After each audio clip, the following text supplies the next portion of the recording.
That'd be great. I think Yeah. it's appropriate. While you do that, I'll check and see if we're live. Cool. Okay, just do a little musical interlude until I have officially confirmed. There we go. Yay. Oh, we're live. Yay! Okay. Okay, this will go right now. That is a new segment that we literally just came up with. That's called Becca Vamps while I make sure the stream has successfully gone live. Hello everyone and welcome Hello. Welcome to to BCC. BCC Oh, All. It's kind of hard to know where to point when you're reverse on the camera. oh A yeah. show where we talk all about getting into tech, the job interviews, the process from a non-traditional background, self-taught background, junior background. So excited to have you here today, y'all. Becca, how you doing? You're on vacation. I am on vacation and I am living my best life. Last week was a rough week and I told my manager I'm exhausted. And she said, great, why don't you take some time off? And I said, excellent. As soon as this meeting ends, I'm taking a week. And she said, great, you need it. And I have been living my best life. I bought a mandolin, which you saw Yes. here, and my family with whom I now live, because I'm an adult, they might murder me, but I'm obsessed with it. And it's super fun. So I that's love that's it. how I'm doing right now. Thank you, Chloe, for being supportive. What's the difference between a mandolin and like a guitar? So a mandolin is tuned like a violin. Okay. It has four strings, but they're all doubled, so it really has eight strings. It's a lot higher pitch and it's smaller. So it's similar in a lot of ways, but like the muscle memory doesn't really transfer. I love it. You can So pick up it, any instrument and play it.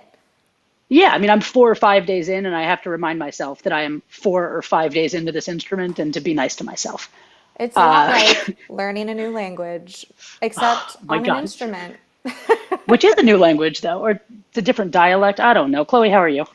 I am doing okay. I'm working on a lot of really fun projects right now. I feel like I actually sent a bunch of texts this week. I think maybe you were one of these included people, Becca, to my friends. Also, Brendan North, if you're out there watching, that said, "Hi, I've finally emerged from my COVID, cave of depression, and now I'm out in the light once again." I kind of felt like I took the last week to sort of get back into the groove of things, and now I'm feeling like myself again. I'm working on. I've been playing Animal Crossing as per usual, Perfect.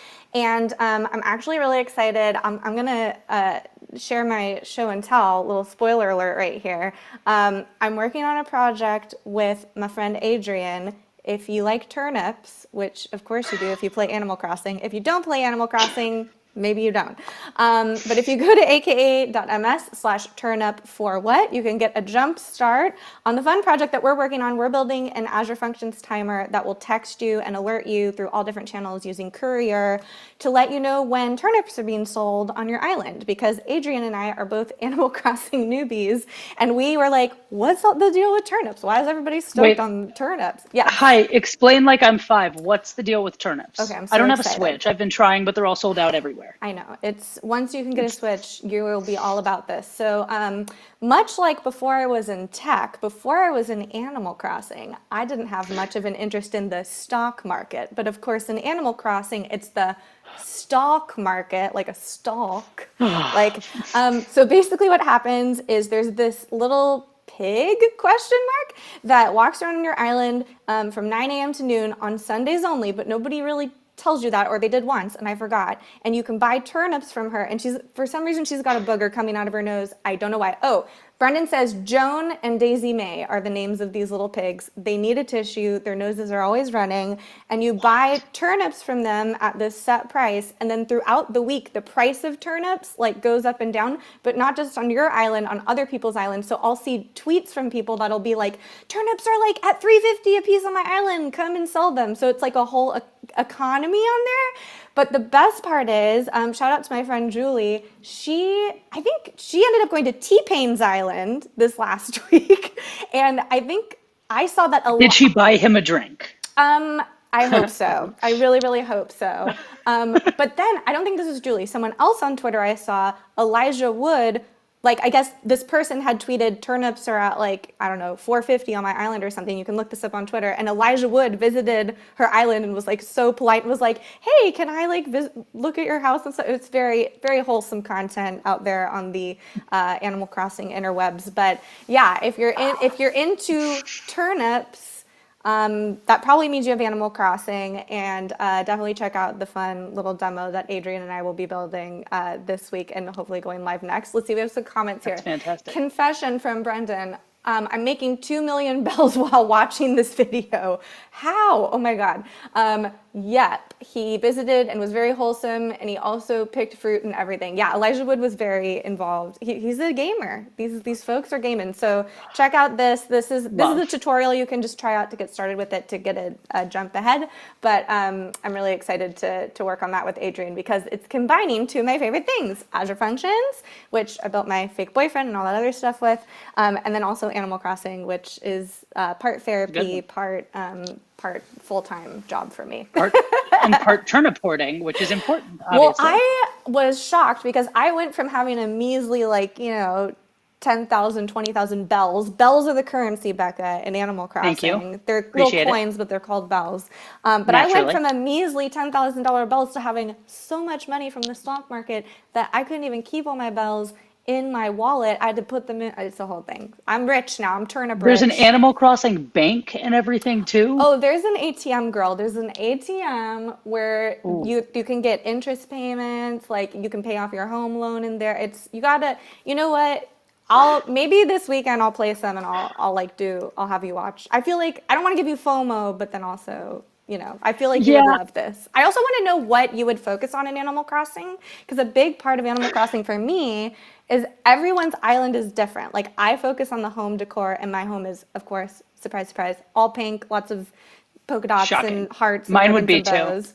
Yeah, obvi. It's my aesthetic. But then you go to other people's islands and they're like so focused on gardening, or they're so focused on like building roads and little signs and things. So it's always a treat to go to other people's islands because A, I think it says a lot about who they are, and B, their mental health. You're like, interesting. You've been fishing. So what's the island you see where you're like, this person is going through some shit right now? That's actually a real thing that happened to me. So shout out to my friend Kurt, but he had a bunch of people come to his island. I think he shared his dodo code, so people can come visit your island, and I've publicly shared my Nintendo code, and you can friend me on there. I'll share it after this stream.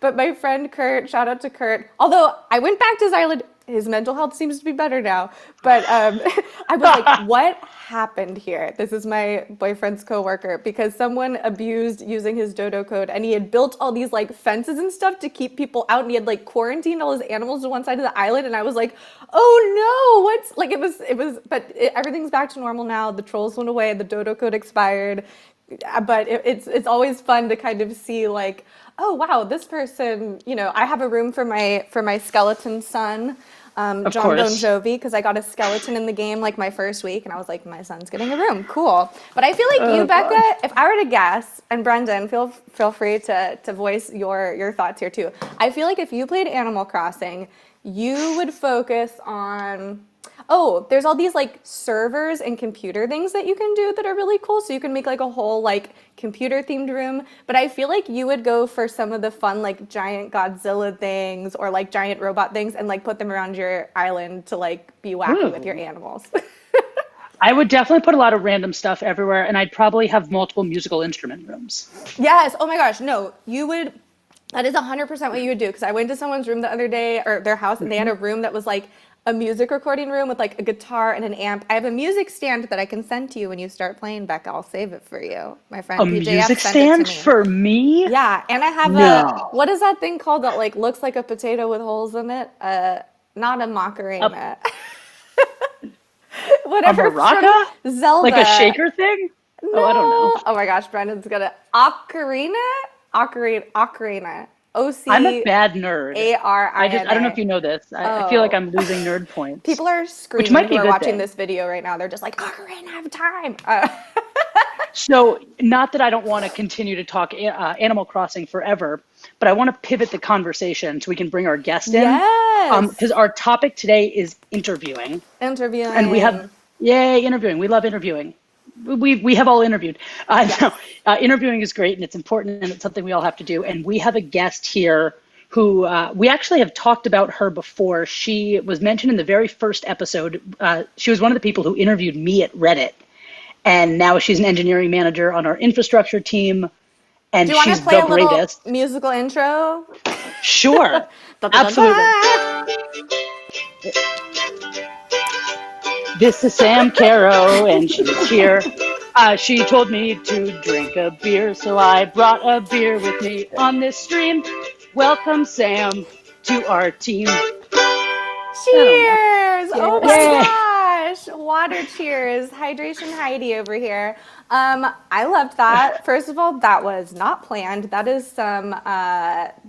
Who's the guy from Whose Line? That guy. Wayne Brady. You are the Wayne Brady love. of BCC, y'all. That's the dream. I love this. Welcome, Sam. But Sam, I'm so excited to welcome. have you here. Thank you. Wow, So before people we are jump living into for interviewing, your. Please make improv songs, intros a regular thing. Okay, we will. Sure, deal. if we must. What is your Animal Crossing relationship? The answer is allowed to be what is Animal Crossing? I do not play Animal. I don't have a Switch. I feel validated. And I've been extremely busy watching all 11 seasons of Real Housewives of New York. That's so important. you could say I am thriving in this quarantine. Same, so. but 90 Day Thriving in- Fiance. So Sam, where are you? And tell us kind of who are you? Yes. Sure. So I am coming at you from my living room in Los Angeles, California. I just moved here. Snuck in right before shelter in place went down, so I've been literally stuck at home for, I think I've been keeping count. I haven't touched another human in 52 days, so it's just me and my dog here. About who I am. So I work at Reddit. I'm a manager of our web infra and what we're calling quality infra, which is kind of our automated testing and QA team. And I've been there for just over 4 years now. Wow. My background, yes, it is. I love it. And my background, I am a boot camp grad, graduated from a boot camp in 2013. And so I am, this is like a perfect podcast for me to be on. Yeah. And what was your life pre-boot camp? What brought you to do boot camp? Oh my gosh. Okay, so I don't really have any technical people in my family, and I didn't even really know that computer science or programming was even a viable thing that existed in the world. And so I had actually come out to California from New York City in 2013, and then through a friend of a friend heard about this thing called Dev Boot Camp, which was one of the first boot camps of its kind. That was and I was the just first one I interviewed for. That's the first Facebook ad I got for a boot camp. Yeah, I imagine I heard about it just because I was in California, and their location was San Francisco. And so I was a waitress at the time, and I was like, sure, I guess this seems like a viable option. I don't know, I'm very spontaneous and kind of not afraid of taking a risk. I think that comes obviously from having a place of privilege. If I failed at the boot camp, it's not like I would ever be truly in harm's way. My parents I would never be homeless or anything like that. So that gives me kind of the freedom to be a little bit more I can kind of fly by the seat of my pants a little bit more. And so I went to the boot camp in San Francisco, lived in a hostel for 3 months or 12 weeks, however long the boot camp is. Did that for, however long that was. I cried every single day. I am This sounds so familiar. yeah, I am not someone who identifies as a techie or I don't give a shit about hardware, video games, computer. I just do not care, but I really like problem solving. And so that, that was great. I got a job a month after boot camp, which was Wow. very serendipitous. And that Tell the story though, because it's not just a serendipitous thing. It's a ballsy move that got you this job. Sure. So I graduated from the boot camp and I was really stressed. So I didn't have a place to live. I didn't have any money. I think when I graduated from the boot camp, I probably had like $200 in my bank account. So I was like, I do not have the luxury of like interviewing at a bunch of places and like picking the best one or whatever. Yeah. So I was like, literally wherever hires me, that's where I'm going to go. And I was like, no one's going to want to hire me because my resume says like waitress and that's it. And so and not the musical. Yeah, a literal waitress in LA. And so everyone, of course, assumes that you want to be an actor or whatever when you're in LA, and that couldn't be farther from what I wanted to do. And so anyway, so I went on AngelList, which AngelList is still around, but at the time it was a small, like listed small startups that are looking for developers. I got a bunch of jobs on AngelList back in the day. It was like the place in the Bay Area to get jobs for a while. Agree. And so I would look at the startups, whatever. This was also a little bit before like Squarespace was really big. And so everyone had a super shitty landing page. And so the best thing to do, you'd go on these people's landing pages, find a bug, because they all had bugs because they were built very like haphazardly. And then I would guess the email address of the founder, which is usually like first name at startupname.io. And then I would email them and I would be like, hey, I saw your website. I think it's amazing. I think your product is super great. By the way, I saw that you have a bug. This is probably how I would fix it. And I love the audacity. I did that with Google Grandparent. I did the same thing. I straight up said I would submit a pull request for a fix, but you're not open source. Wow. Well, I just sent it. I was like, your CSS is fucked up. Here's how I would fix it. And then they got back to me right away, and I didn't have to send them my resume, which was nothing. I didn't really have to do a technical interview. Like the interview question they asked me was, how would you reverse a string? And at that point, I was so naive. I was like, well, wouldn't you just call .reverse on it? And they were like, oh, I've never thought of that before. Like, because they're basically asking you to write the reverse function, right?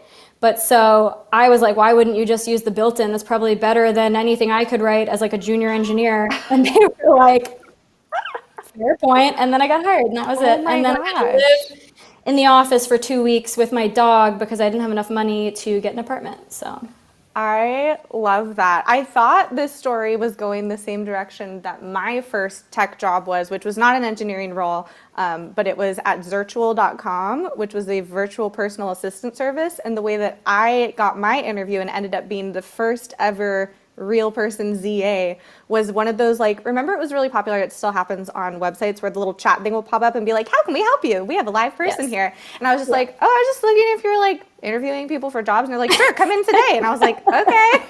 And then I ended up working there for like over a year. So I was like, is she going to do the same thing I did? But I like your approach way better. Yours is just like, yo, I fixed this for you. Here you go. Well, the funny thing is I looked back on that email a couple years later and my suggestion also like wasn't totally right either, but it's just like the fact that you're providing value literally from the moment you start talking to them. I think that's what the clincher really is there. And it sounds like you said it with a lot of confidence too. I mean, I don't think especially in my early days post boot camp of doing whiteboarding interviews, I would have been like, I think maybe I would like try this. I think maybe, at least in my first couple interviews. Like, I don't know, but maybe you can try it later. It was like crazy, right? Yeah. I had a job. So before I was a waitress, I worked for a year selling life insurance, which is like, it's a really important job, but like I am a terrible salesperson. But right out the gate, they have you making like 40 cold calls a day. And so rejection just becomes like a second nature. It doesn't even affect you anymore. So I was not afraid of getting rejected. I was like, what do you like? Yeah. Okay, so you're going to reject me? I don't care. I'm never going to see you again. There's not like some database somewhere that like keeps track of all the people that have been rejected from different jobs. Like, I don't really care. There's no point in not being confident about it. So I think that shamelessness though is so important though, because like that's how you got that job. And now as you sit on the other side of the table, like how do you think you would have reacted to a candidate that did exactly what you did and said like, would you just do dot reverse? Like that would work. Like how would you as a hiring manager, as an interviewer, Like, look get at that out. exact move? Well, I think it depends. So this was like a small startup, which is a little bit different. So the funny thing is, like small startups really can't be super picky about who they're hiring, which works to your benefit if you're somebody who has little experience or no experience. I think the hardest part of working in tech, all inclusive of your entire career ever, is getting your first job. Yes. Like there's nothing, there's no problem that you would ever have to solve at work that is harder than getting your first technical job. That like is that's just so true. And I say that to so many people and they're like, it's easy for you to say. And I'm like, honey, I've been there. And like, it's tough. The first one's the hardest. After that, you're going to be fine. after that it's butter. People are like dying to hire you. I'm like, you're going to that. hate Well, and that's how you got recruiters. your job at Reddit too, though. Like a recruiter reached out to you and was like, "We'd like to hire you," and you were like, "Yes, you would." Yeah. Yeah, it was very serendipitous. But to answer your original question, like if someone was like, I would just call dot reverse on it, I'd be like, okay, well, that's not really the question that I was asking. Like, let's talk about how you would write a reverse function or something. And don't ask me to do this right now. I haven't written code in like a year. So don't I'm like, oh my God. I'm like, there's probably a pointer involved. I don't know. Yeah, it's I so haven't written code in like a crazy. week, and I feel equally dumb. So don't worry, we will not ask you to write code live on the show. And I Thank don't know God. about you guys, but at least for me, when we went to Hackbright, Becca, and I'm sure with Dev Bootcamp, because I applied to Dev Bootcamp and ended up going to Hackbright, I believe. Dev Bootcamp was the first one I interviewed for. I don't feel like at any point in the process of you like learning how to code, first of all, taking beginner tutorials, getting into a boot camp, any of that, no one ever stops you and goes, just so you know, interviewing as an engineer is crazy. And let me tell you about it. Because my boyfriend, my very, very, senior boyfriend who's been doing this since he's been out of the womb, basically, has been making websites and working in the tech field forever, still has to study. I mean, there's no like show your work of what you've done in the past. It's like that in the room thing. And it's crazy to me that he and a lot of our friends who are very senior in this industry still have to study for these interviews and take a month or two kind of off to do that. And I find it wild, like that at no point, it just kind of happened one day where it's like, whiteboarding is going to start. And it's like, what's this? What is this? Because every job is just, other than engineering, for the most part, other than acting, where you have to sing and tap dance and do all that stuff in the room, it's just like, I'm a nice person, here's my resume. Exactly. And it's like, dance, monkey, dance. Exactly. Yeah. Technical interviews are, in my opinion, like fundamentally broken, but I don't have a good suggestion of really how to fix them. Yeah. But it's basically testing like, how well did you study for this? Yeah. That's all it's testing. And so it makes it really easy to game the system, right? You realize there's really only like 7 algorithms that any question is like kind of circling about for an interview. It's like binary search. It's like doubly linked lists. It's like breadth first search, depth first search, and like trees. That's pretty much it. That's like the only question you're ever going to be asked, wrapped up in some like fun little word problem. And once you figure that out, you can totally game the system and just study what you know you're going to be asked. Did you feel like your job at like your previous life job, so like you mentioned waitressing and maybe some other jobs you might have had before that, do you think that prepared you at all for the elements of your role that you do now, maybe like working with different people or maybe even a technical element? Sorry, my dog, the evil mailman is here and my dog is protecting me. We love a cameo on this show. So. Yeah, to bring your dog in. Not the mailman, though, Leroy, because COVID. come here. Here he is. Oh, no, he's distracted. He's distracted. Sorry. Oh, to answer your question, I think so my job selling life insurance made me I am like not afraid of rejection at all. It's just like getting rejected literally 40 times a day while you're like a 23-year-old where your ego is super wrapped up in like this first job that you've ever had, and getting rejected every single day for that makes me very confident, I think. But in terms of connecting people, I don't know if my other jobs, I feel like I can talk to people. I have like a cheerful, generally disposition, which is from waitressing maybe. And then like imperfect problem solving is something you do a lot as a manager. Like your solution doesn't have to be perfect. It just has to be good enough.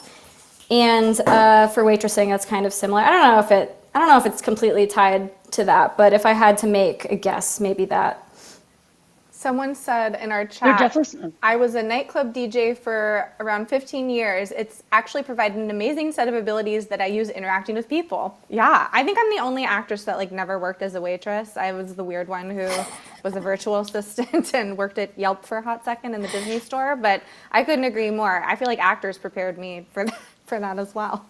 Oh yeah, I tell people all the time when they're interviewing, I'm like, pretend you're an actor and Yeah. you're trying out for a role so that you can remove yourself from your ego that's in this room right now. Just pretend you're someone else, because it doesn't matter if that person gets rejected or not. Just pretend you are literally some confident, smart person walking into this room and just like put on a show.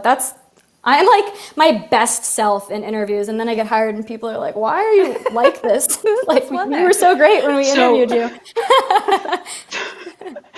So I'm obsessed with that philosophy as a bullshitter myself, who you interviewed me and you saw that bullshitterness of like, Yeah, let me just tell us pretend about- everything's fine. Tell us about Becca's interview. I would love to hear it because I've heard the story from Becca, but maybe you guys can in tandem tell the story of you two uniting. Becca's interview was starts- great. I mean, I walked out of the interview being like, we should hire this person. I mean, no question. It was great. Yeah. Okay. So I think you've told this story before, Becca, but basically I walk into the interview. I knew this person was a Hackbright grad because Reddit partners with Hackbright to hire people all the time. I don't know though, Becca, maybe we had hired 2 people from Hackbright before you. I was think you might have number been- 5. Oh, okay. So we had history with Hackbright, and I had mentored there a ton, so I knew Hackbright. So I walk in the room, I'm like, hey, we're going to be doing JavaScript today because you're a full stack developer. And Becca was like, turned like white as a sheet. She was like, I only prepared for Python.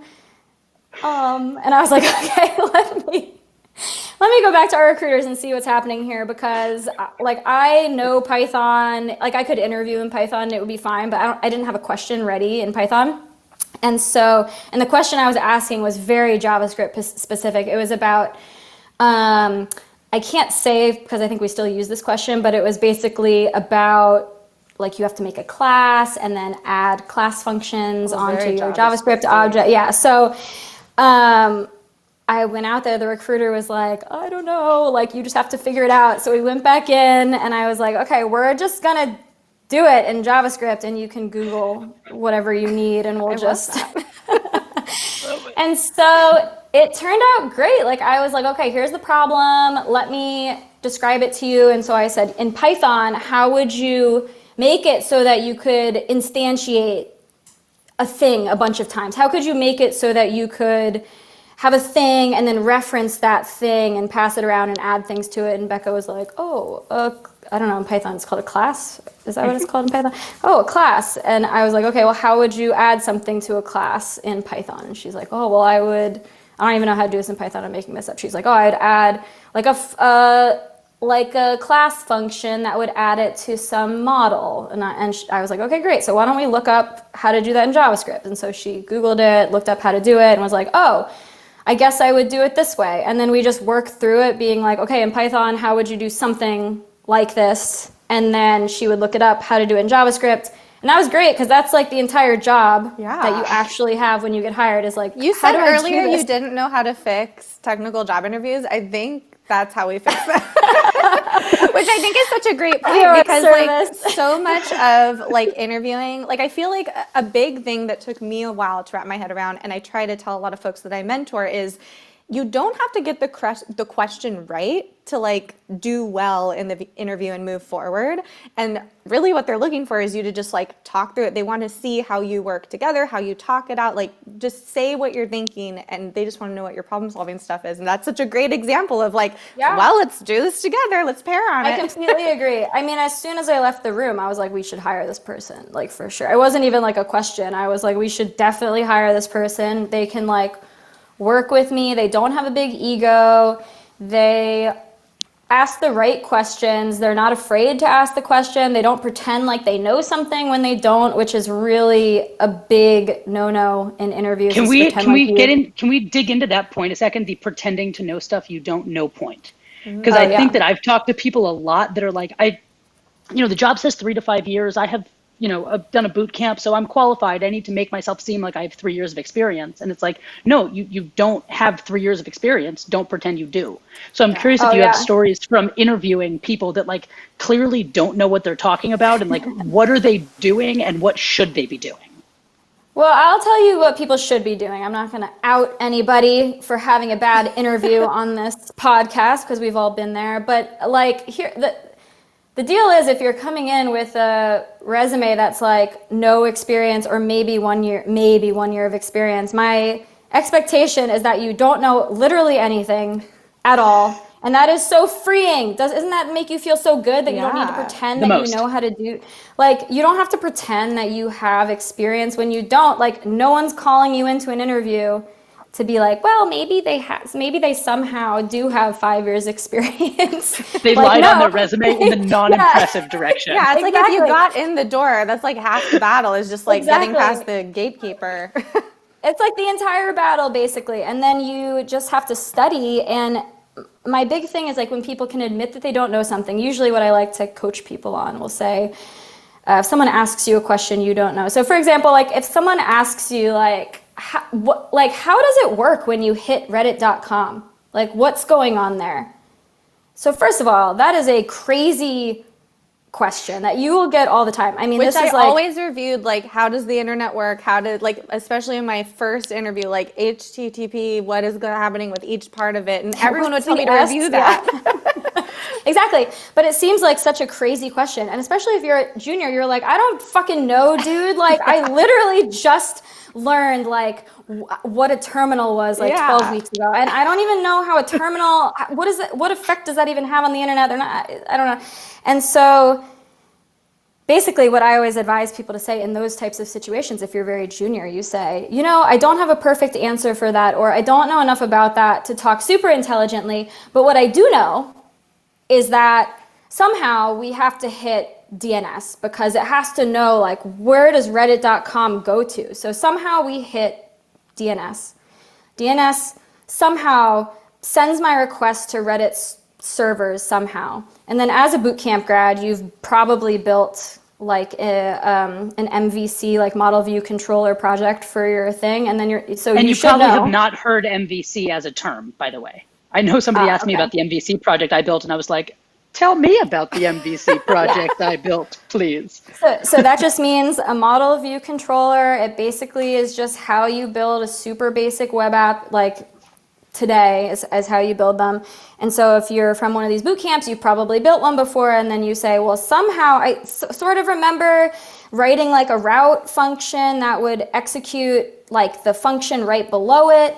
And so when it hits that function right below it, we return a view, and then that view comes back to the browser in HTML, and that's pretty much how it works. And so that is like a completely imperfect explanation of like, how does the internet work? But if I was interviewing someone who was junior, I'd be like, beautiful, perfect. That's like pretty much, that's like 80% of the way there. We have a great comment here that says, I've said this in the chat before, but one of my old bosses told me that he hired me because I was honest that I didn't know pivot tables on Excel, but I didn't lie about it. And it was a red herring. And just owning up to what you don't know is like, I knew, especially for me, like walking into these interviews fresh out of Hackbrain, I was like, I don't know what I'm doing. Like I barely feel qualified to be in here for this position, sir. Like exactly. Yeah, just learning to say I'm an engineer to that point of your job search is difficult in itself, and you haven't even seen yourself as an engineer yet, so you feel uncomfortable being there in the first place. So it's sort of this chicken and egg thing that folks that I mentor are just constantly battling with. And I know you did too, Becca. Yeah, it's so interesting because I'm like, you literally built a web app at your boot camp. Like, that's crazy. Don't you understand how amazing that is? And you need to like walk into that interview and be like, bitch, I built a web app and I've only been doing this for 12 weeks. And isn't that crazy? Ask me anything. So here's a question for you about, so you went to your boot camp, what, do you know what year that was? Like 2013. 2013. So I was 2016. And at the time, the vibe in 2016 for boot camps was like, okay, what are these things? Pyramid schemes? Like, clearly you can't go Oh, somewhere listen, 2013 was even worse. Yeah, I was going to say, how did you get in the door?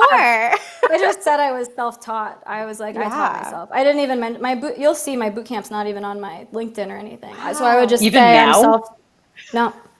Wow. Not on there. I just said I'm self-taught because then, like, in the industry, people are like, wow, if you're self-taught, you must be a genius. And it's like, what's the difference if I paid to go to a boot camp or if I'm self-taught? Either way, the result is the same. So I'm just going to tell you I'm self-taught, and you don't need to know that I went to a boot camp. I know at Hack Reactor, I've mentored a little bit at Hack Reactor and worked with some students there that I think they're encouraged not to put that they're a boot camp student on their LinkedIn and resumes, but at Hackbright, they were just like, lean into it, like people are gonna see right through you if you say otherwise. I know I would have given it away. I may have a degree in theater, but when I'm playing Chloe, I reveal my emotions on my face all the time. But I know that like such a big thing that we get from folks, or at least from folks in our chat, is how do I get in the door? And I think that like you did such a great job of just like positioning yourself and sort of framing yourself in this really great way on your resume. When you're bringing candidates in or maybe interviewing candidates or even mentoring folks, what is your advice typically to get to like in that stack of maybe, 25, 30, 100 junior engineers to stand out from the rest of the pack? Oh my God, it's so difficult. It has been literally, what year is it? It's been like 7 years since I've had to apply as with no experience. So it has changed a lot since then.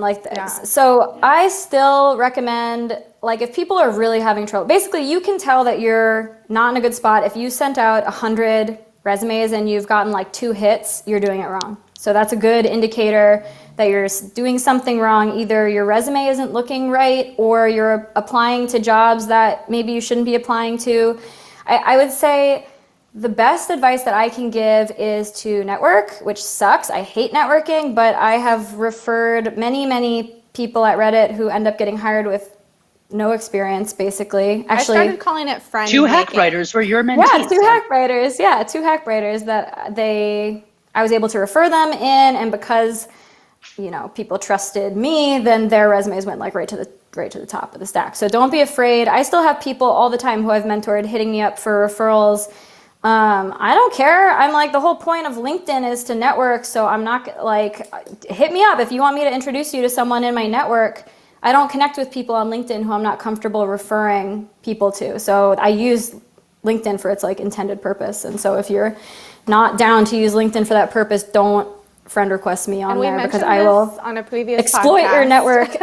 People often at these larger companies, I know at my previous company, we had like a hiring incentive where I made a cool $500 one year in patio furniture that I bought with Amazon gift cards for referring like 5 people. Dude, we make I'm not going to say the exact number, we make well over $5,000 for each referral that gets hired at Reddit. I know and people so make designers, and $45K in a year from referrals alone. It's wild. Not last me, year, but other people. Last year, I think I made like $14,000 in referrals. So it makes sense to reach out to these people. Like, please, every time I find out that someone applies who I know who hasn't gone through me, I'm like, what are you doing? Do it again with this link. Go. Exactly. I love referring people. And so most companies have that. And so especially if it's like something that I care a lot about getting women, better representation in tech. And so I will go out of my way to like try to refer people who are underrepresented. And I'm like dying to bring those people in and help round out our workforce in a way that's better and more reasonable. And so I like use your network for sure. I almost never will say no if I know the person to someone who asks me to, like if I've worked with them for a couple months or whatever, I'm down to introduce them to whoever. But the other thing is I always recommend be ballsy with the intro letter. I mean, like there's not some like universal blacklist shared between tech companies of like, oh, this person like annoyingly emailed me a bug fix. It's like that doesn't exist. And so I feel like sometimes though people get worried that somehow word's gonna get around, maybe that like, oh, this person emailed me, but that's not true. I've heard from mentees before that they're worried they'll like make a bad name for themselves by sending these types of emails. And I'm like, no list like that exists. And we get emails all the time from like third-party vendors. It doesn't really matter. You should just do it. I wish I could name and shame all of the third-party vendors that email me thinking that I have way more power than I do. But no, like I'd love to get so many more emails that are like, refer me, other than like, did you know our database management platform is accessible and great for enterprise companies? Oh my God, you're just saying that because you're not at a B2B SaaS company. Get into B2B SaaS, you'll have respect for those third-party vendors. telling me to B2B leave? SaaS to this pod, okay? It's too much SaaS, ma'am. I am not ashamed. I'm like, just send me your cat memes. So like what kind of, now you're working as a manager, correct? So your role has changed a little bit. What is your, first of all, did you ever see yourself like in a million years when you're in a waitress job, did you ever think, oh, I'll be an engineering manager someday? Question one. And question two, what does your day-to-day look like? Sure. Oh my God. So to answer your first question, no. Oh my God. If I could like go back in time, oh my God, it was so crazy. I was, waitressing down, I don't know if anyone's from LA. I was waitressing down in this like celebrity ridden area, and everyone was like, I had customers, like regulars, trying to talk me out of going into tech. They were like, you should be an actress. I'm like, okay, I have no experience acting. I don't know why you think I should do this, stranger who's like giving me life advice. And so if I could, I would laugh in your face if someone told me, especially an infrastructure team, are you kidding me? I don't even have infrastructure engineering experience. And so no, to answer your question, I like can't believe what has happened in my career. It's like insane. Well, even a year ago, Sam, I remember you like talking to you about management, and you said something along the lines of like, no, I don't want to deal with other people. Like, absolutely not. I do not want to manage. I would like to be an IC forever. And then fast forward like 2 months, I see an email that you are now a manager on the web infra team. I was like, yeah, okay. I really got roped into it. I got sold into it. I love it though. I think it, so my day-to-day basically is, like I said, imperfectly solving problems to allow other people to move forward and write the code to solve those problems. So it's a lot of, I meet with people to do like career discussions, talk about where they want to go in their careers, how we can get there. I work with a lot of like cross-functional stuff. So my team does a lot of like systems migrations and things like that. So we have to host a lot of training sessions. We train all the developers at our company how to do things in a new and correct way. We make sure that our site is performant. And so doing a lot of planning around how we want to roll those things out, do a lot of sanity checking. We end up interfacing with external teams all the time. Like we have a great relationship with some external like web speed teams that we meet with all the time. And then recently I started managing our quality infra team, which is essentially our automated testing, QA, release engineering, and that type of thing. And so currently I am onboarding myself to like, how do we even do this type of stuff at Reddit? And so that's pretty much it. Ah, very cool. I always think, I'm sure you're the same, Becca. I'm like, if I had a time machine and I could go up to Chloe doing Shrek the Musical backstage with green makeup all over her face and hands and go, girl, you're not going to have to do this forever. You're going to work at Microsoft someday and you will never have to wear green makeup again unless you decide to take a sabbatical and be in Wicked. But that's another story because you would probably play more of a Glenda type. Yeah, but you're a Glenda you'll type. Be okay. All I know is the ugliest face of makeup I've ever worn in my life was at the Reddit office.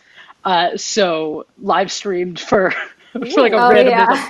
We did a or what was it? It was called like a questionable makeup tutorial, and the goal was winged tips. But I would describe my look as toddler chic. Love. It wasn't cute. Sam enjoyed it, but it wasn't cute.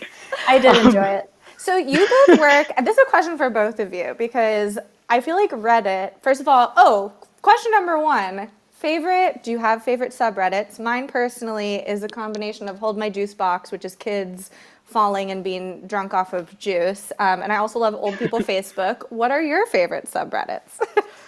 I love like the trashy subreddits. So like r/relationships is like my fave of all time. So trashy. I love it. Also big in the Vanderpump Rules subreddit. Have you been to the restaurant? You just moved there, No, huh? okay. So It's COVID, Chloe. I There's a did try to. pandemic. Well, so I came down here to visit before, and Well, I like, thought that would have been her first stop. I dragged my friend to go to Tom Tom, which was closed, which was disappointing. And then we went to Sir, and my friend didn't realize that Sir stands for a sexy, unique restaurant, and then saw that on the door and lost her shit so hard she was laughing. I was too embarrassed to go in, so we just turned around and went home. But isn't it called Sir Restaurant? So it's sexy, unique restaurant? Because that's what I love. Who's to say? I do not know. I do not know. But she literally couldn't. She was laughing so hard. I was like, I refuse to go in there with you, and so we just had to go home. So funny. What about you, not Becca? to get away from favorite subreddits. So divorced birds is one of my favorite What is funny that? ones. It's Quite pictures good. of birds that look like they've been divorced at least once or twice, and then funny captions. So it'll be like, Becky finally had the nerve to put on a full face of makeup after Gerald left her, and then all the comments will be like, you go Becky, you deserve better, and it'll just be like a bird following with like this really now. epic plumage. It's phenomenal. Bread stapled to trees, I love. r/Survivor, which is the best show on television. Their subreddit is great. They also recently did a like the history of the subreddit when they hit 100,000 members, and they name dropped me specifically because I did some like employee shit posting in it, and it was the biggest stroke to my ego ever. But I love that sub. Divorced love. birds. It's real. Following. It's a thing. Wow. Didn't think I Girls would type Gone those Wild. words together. Well, it's so funny because the thing about Reddit that I love is that you'll see like a subreddit mentioned in the comments and you're like, no, I can't click that. Like I'm on my work computer, like something is wrong. And then you'll click on it and it's just cats, like actual cats, like not no innuendo, just like regular cats. And then you'll click on something that looks like it should be innocuous and it's just penises. And you're like, wait a minute. So as why? two women who work at Reddit, that must be so interesting. And I personally know a lot of women who work at Reddit, which makes me very excited and happy because I would say a majority of the kind of like not so great things that I've read about myself have either been on Reddit or some sort of forum thing. Like, can you two kind of speak to like how, is it important to you that you have like full representation working with you at Reddit there to kind of solve these problems? I know our friend Andy Tuba, who will be on an upcoming episode, y'all, works specifically on a team that kind of manages that. But do you kind of see your influences and your perspectives as women helping in a lot of ways on the product itself? Hugely. One of the reasons, and Sam, correct me if I'm wrong, but like one of the reasons that I took the job is because when I heard Steve Huffman speak, because he came to Hackbright, he's the CEO, he said a line that was, how do you build a product women want to use without women on your product team? And I said, this guy gets it. Yeah. I want to work for him. And I have found, and Sam has too, like there's a lot of stuff that as soon as somebody raises the perspective of like, hey, there's this unintended consequence that could come, the reaction of the team is never shut up, this is inconvenient, we have a launch to do. It's always a, oh, okay, good call, thank you for pointing that out. And then we talk through it and work through it. Very cool. That makes me very happy. I would agree. Also, our community team, which is not, they're not engineers or anything like that, but they interface with our users and moderators, and they like truly understand like the undercurrent of every conversation that's like ever happened on Reddit. They just like get it so deeply. That's part of their job. I would say that team might even be predominantly women. It's at least 50-50, I would say. And so we have really great representation across the teams that are responsible for kind of like representing some of the policies that we put out and represent like what is allowed and what is not allowed. And so they're in the room when those things are happening, which extends way beyond the engineering team. It reminds me of a tweet that I saw from The Analytical, shout out to my favorite drag queen, tech drag queen on Twitter, where she posted, I think, a video or a screenshot of just how many clicks she had to go through to report abuse on Reddit. Or not on Reddit, sorry, on Instagram. It was on Instagram, I saw And that. I was like, oh yeah, like this is why you need people of all different types, shapes, genders, colors, everything on a team, just to make sure that you have that unique experience in there. And I'm sure throughout my 4 or 5 year career working in tech on the engineering side of things, I've found myself in a room where I have spoken up and have helped us over my last several jobs, avoid situations that could have been really disastrous. Totally. Just having that perspective in the room. Well, and bringing it back to interviewing, actually, that was one of the things that I remember talking about in my interview, not the one with you, Sam, but when I was speaking to the person who would become my director, I was talking about how I saw myself as the person on the team that's going to like find those niche like holes and like find the gaps and whatever and figure out how we can fill them. And so like my selling point was like, I may not be able to code as well as many people who you will interview. I can learn that. Like my brain does all these other things that somebody that can code incredibly well may not be able to do. Yeah. And so Sam, I guess my question to you as an interviewer is how do you evaluate that trade-off? Like, let's say you have two candidates who everybody has been giving strong yeses to. We like them. You got one spot, one is a better engineer, one may be, better in other ways. Like kind of how do you think through those candidates? What a softball question, Becca. Why don't you tell me what makes a good engineer to throw it back at you? Just because someone's technically proficient does not make them a good engineer.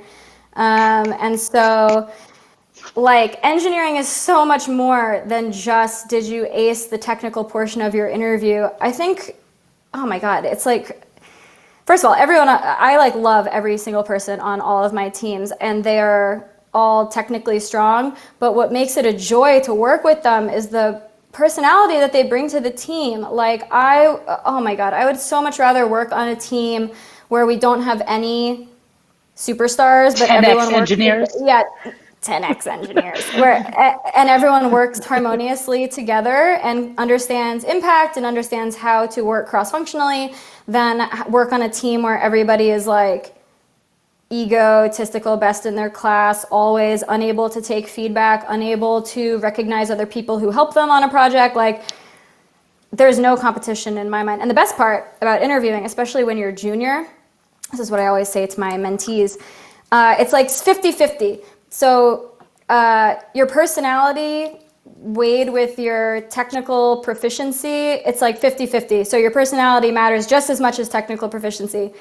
As you start getting more and more senior, your personality starts to matter less and the technical proficiency starts to matter more. So you should like milk that ratio while you have it. While people are evaluating your personality, which is when you're junior, you got to milk that while you got it, because once you start getting more senior, people are going to be asking you way more technical questions.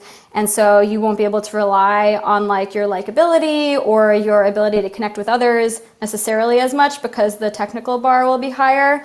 And so I really like to lean into the connection that you have with your interviewer, trying to find connection points, trying to understand where they're coming from. Just like generally being likable as a junior developer is like half the battle, I would say. Yeah. So then there obviously is some technical portion of interviews for junior candidates, even if it doesn't matter as much their personalities. What do you think the short list of what are junior developers expected to know? That's a great question. In an interview or once they're hired? Mm-hmm. In an interview. Which one? In an interview, okay. Interview. In an interview, my expectation for like a good interview, an interview that goes well, where the person doesn't complete the problem, which is like 70% of interviews, people don't complete the problem no matter how senior they are, I would say. Emphasis, 70% of people do not complete the problem. Great, continue. Yeah, even if they're very senior, like a lot of times people won't complete it, which is fine. That's not really the point. So what you should not do is sit quietly, panicking, trying to like figure out what's happening. What you should do is like over the top, talk about what you're thinking. So you'll get a problem and you'll be like, ooh, wow, okay. I'm not sure how to do this. Let's talk about it is like the first thing I would say. Let's talk about it. That opens up a conversation with you and your interviewer. Your interviewer generally is there to guide you through the interview, not to be like, you fucking idiot, gotcha. Like there are so many engineering hours that are spent interviewing that like, I want the interview to go well as the interviewer. That's I want it to go people. well. I'm like, when people say, oh, I get stage fright or I don't like public speaking, I'm like, these people are in the room. They don't want you to do bad. They don't want their time to be wasted. They want you to do good. Sam, can you give the shtick about engineering hours being expensive and no pity interviews? Oh, yes. Oh, yeah. I remember Becca was like new still, maybe like 6 months in. And I think we had this conversation where you're like, I just don't feel, I'm worried about like the value that I'm bringing, and I'm scared to ask questions. I don't want to waste people's time, blah, blah, blah. I was like, Becca, like, nobody would hire you if they thought it was going to be a waste of time. This isn't like a pity hire that you got. Like, we are here, we are actively want to pay you a lot of money to come work here for us. It's not a pity hire. And so you should feel so confident that you got this job offer, and believe us when we say like, hey, you're really good. We want you to work here and for us. And like, you don't need to feel bad. Yes, it's this shirt personified. Even to this day, I'm just like, they're gonna pull off my Scooby-Doo mask. Like, how did I get past all of these guards? Exactly, but it's also in the interview, Sam. Well, in the interview, yeah, like, even you said like engineering hour, yeah. Like, I you wouldn't waste interview my me time if it wasn't worth it, interviewing you. Yeah, if it wasn't worth it. I would not waste, so it takes me minimum 2 hours that I have to spend on each interview, right? So I spend an hour interviewing the person, I spend like half an hour filling out the scorecard, and then usually I spend half an hour studying before the interview so that if the person in the interview asks me a question, I don't look stupid. So like, interviewers all the time are scared in the interview that you're going to make them look stupid. I get scared all the time. I have to prepare for every interview that I perform, which is something maybe you haven't thought about before, but like, interviewers get nervous too. And so I wouldn't be interviewing you if I wasn't hopeful that it was going to be worth my time. And so to go back to the original question, what I like to do in an interview for junior candidates, if the junior candidate is like, hey, okay, I don't really know how to do this, let's talk about it. And then they'll say, okay, here's what I'm thinking. I'm thinking this problem has to be broken down into 2 parts. Like, let's say it's like, I don't even know how technical you want to get. Let's talk about binary search, because, okay, if you don't know what binary search is, it's basically like, the question is, if you have a book and you want to find the best way to find page 100 in the book, how do you find it? So like, a really naive answer is like, just keep opening the book randomly until you find page 100. That's one option. The best option is I'll keep cutting the book in half until I land on page 100, is essentially what binary search is. And so if you're in an interview where that's kind of the gist and you don't really know what to do, you'd be like, okay, I know I have to somehow find this page, and like, let's say you've heard of binary search, but you don't know how to code it. And you're like, okay, I know I have to keep cutting this thing in half to find it eventually. So let's just cut it in half once and then see what happens. And so you write the algorithm, just cut it in half once, and let's say that lands you on page 200 or whatever. And then you say, okay, I'm on 200. I know that's not correct, so I'm looking for page 100. So I think what I have to do, now that we have the book split in half, I know 200 is greater than 100, so I'm going to throw away the rest of the array or whatever and just look at the array that I know has 100 in it. I don't really know how to do that. Can you help me figure out how to do that? Can I look that up online? And I, as the interviewer, I'm going to be like, of course, please look that up online, and just copy and paste the link that you're using into our coder pad so I can make sure you're not cheating.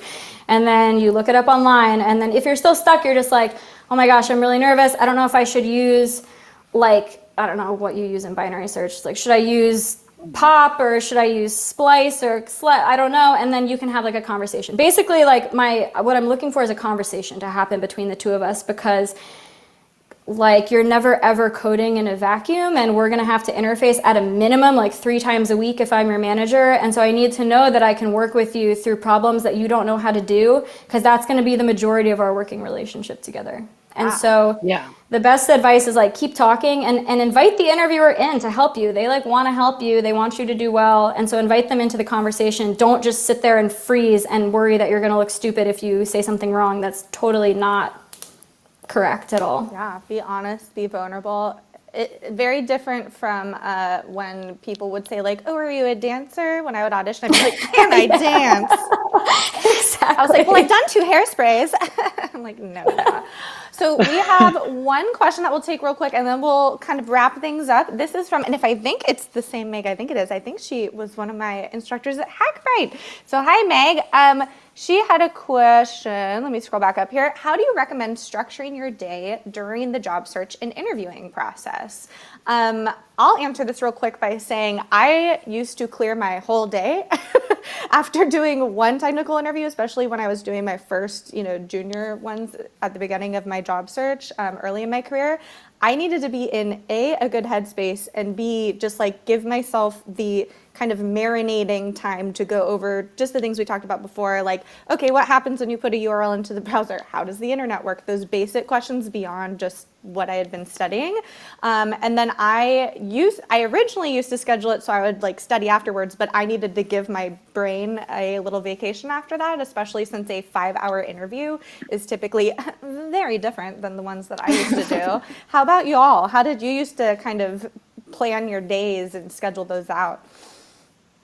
I made sure to go. So I was going to Hackbright almost every day, so I had an excuse to put on a bra and leave the house. And now looking back, those were different days because I don't think I've put on a bra in like a month, and it's amazing. Strong plug. Just throwing that out. This is important. Like really, really important. Plug for bras. That's your plug. No, a plug for no bras. But I guess past me liked bras more than current me. I don't know. Not the point. Anyways. Maybe it is the point. Who knows? But no, I would leave and I would do a lot of coffee dates in the morning to practice saying the sentence, "Hello, I'm an engineer," without laughing. Important. And then I spent a ton of time just grinding interview cake and a little bit of leak code, cracking the coding interview stuff. I had 2 interviews in a day, exactly one time. And then I said, never again. Never again. But realistically, like every person is different, right? Some people have Trello boards. Some people have calendars that are minute by minute scheduled exactly what they're doing. Some people just cry all the time and just hope for the best. So like do what works for you and don't question it. Like follow your gut. Like what works for me is not the same thing that works for Chloe or Sam. And the same is true of you. And just be okay with that. Yeah. And just know that like you're going in with nothing, and you might come out with nothing, but you may come out with something. You're not losing anything, which is the really nice part of interviewing that I try to at least lie to myself, tell myself about. That's a great point. No, that's totally true. You're not in any better or worse position coming out of an interview than you were going in. Like if you don't pass an interview, like you're literally not in any different spot than you were before going into the interview, so don't sweat it. Yeah. For me, so I learned about this actually in management. So there's something called the Pomodoro method, which has been studied, I guess, by like PhD students and stuff. And it's actually been really helpful for me in the world of management. I imagine it would be helpful in the world of studying. So basically the premise is you are heads down, no distractions, nothing for 20 minutes. And then you get a 5-minute break. And the whole point is like, if you are really focused for 20 minutes, you'll get more done in those 20 minutes than you will spending 2 hours being like, I'm gonna get a snack. Oh, I'm gonna check Facebook really quick while I think about this problem. And it's been invaluable to me as a time management tool. Yeah. And then the other thing I will say, that I say this all the time, no one ever listens to me, but I swear to God, you'll get more interview offers once you do this. Once you write a problem, once you figure out binary search, fucking delete it. Get it off your computer. There's no reason for you ever to save a binary search algorithm in a code editor on your computer. You will never look at it again. And so just delete it and then write it again and then delete it and then write it again. Literally, I promise you, you will never, ever look at that file again. And it'll make you feel very good and proud to be like, I did binary search one time with the help of like 40 different Google searches. But when you get in an interview, that file sitting on your desktop is not going to help you. So delete it. And if you need to and then write it again. And if you need help the second time, the internet will always be there to help you. But doing a problem one time and then saving it on your desktop is literally almost as if you did nothing to prepare for the interview. So delete it off your computer and write it again. And the whole point is you should never have to save binary search on your computer because you know it so well that the purpose of saving it on your desktop shouldn't even occur to you. That's how you should prepare for an interview. And people never listen to me, and people are like, I'll never be able to figure out binary search again. I'm like, trust me, it'll be fine if you delete it. Nothing is more satisfying than a problem taking you 3 days to do it the first time, and then 3 hours the second time, and then 30 minutes and then you get to the 3 minutes and then it's 2 years later and you look at the problem and you cry. Yeah, exactly. And that's what you want in an interview. You want to go into an interview, be like, oh, this sounds like binary search. Does that sound right to you? And the interviewer's like, that sounds great. And then you'll do it in 3 minutes. And then they're like, wow, I don't have any other questions for you. Good job. Like, it's the most satisfying thing in the world. So sacrifice that small satisfaction of saving the problem that you've done to your desktop and work a little bit harder and save that satisfaction for the interview, because it's way better. Such good advice. I love that. Where can people find you, like, on the interwebs, Sam, if people want to follow you on social medias and stuff? Oh yeah, please feel free to follow my Twitter, Sam Carow with 1 R. I don't really tweet about anything technical anymore. It's mostly me talking about like reality TV and like my quarantine lifestyle, and so don't be disappointed. There's nothing technical on there. But there was a tweet this week that was like, don't tweet technical things, they make me feel stupid. And I was like, I feel seen. It was like, I cannot see any more tweets about technical things. I was like, I like this girl. I'm excited to have her on the show. She's funny. I love that. Amazing. Well, thank you so much for coming on and talking to us today. I learned a lot, and we have so many awesome comments here of people saying thank you, and this is their favorite episode, and 90 Day Fiance. Oh my gosh, someone said 90 Day Fiance, and I'm just so excited. I love 90 Day Fiance. Oh, wow. We can have a whole other show I will about say, that. Sam Carow has the trashiest taste in television in the world. Oh, as do I. Oh, yeah.